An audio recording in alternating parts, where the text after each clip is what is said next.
What's for breakfast in your household this Sunday morning? You can bet the booths and stools are filled and the garbage plate piled high at a Kenosha landmark, dishing delicious comfort food for more than 9 decades. Michael Schlesinger takes his appetite for sharing good stories to Frank's Diner. This is, as a place, character.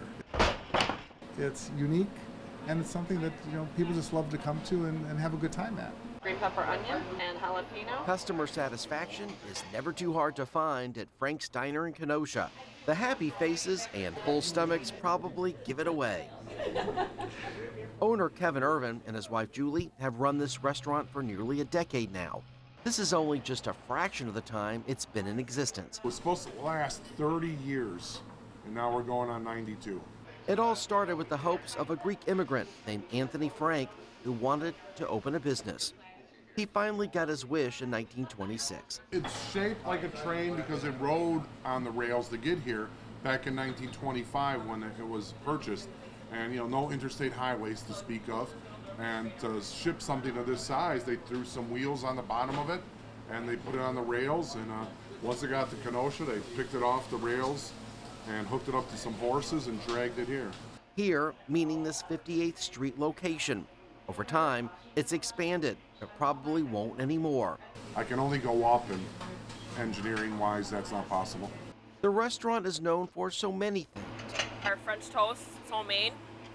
We have really good cinnamon rolls that are homemade, pancakes. Mostly all of it's really popular around here, especially breakfast.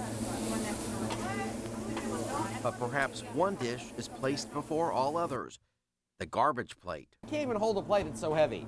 So I have cooked Nicole. We're making one also right now. What goes into this? It goes your potatoes, and then your green pepper and onion, your choice of meats, and then cheese and eggs all mixed together.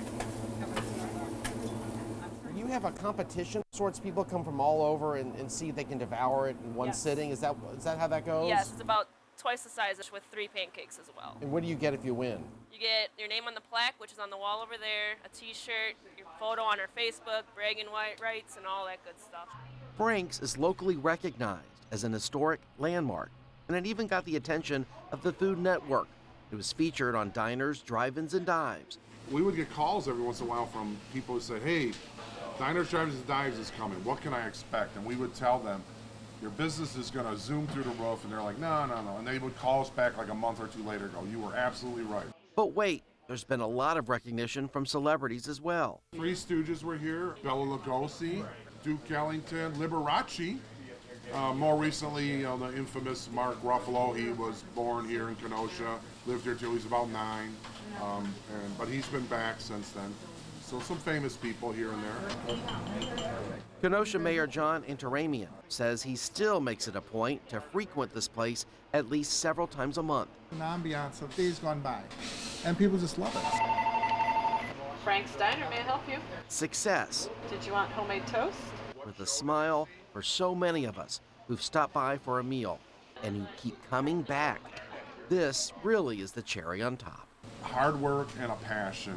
You gotta really like what you're doing. You gotta really work at it. You can't ever expect to pass it off to your crew. Even though I got an amazing crew here, they all work hard and all that. But you still gotta be in there. You gotta get your hands dirty every day and do as much as you can to help your staff and your crew to keep it going. And you gotta have a plan. You gotta know what you're doing. So you can't just say, well, I really love that. I think I'll make that a business. You do have to have a business plan. Will this be here till the end of time? I'm hoping. Julie and I, we consider ourselves caretakers of it.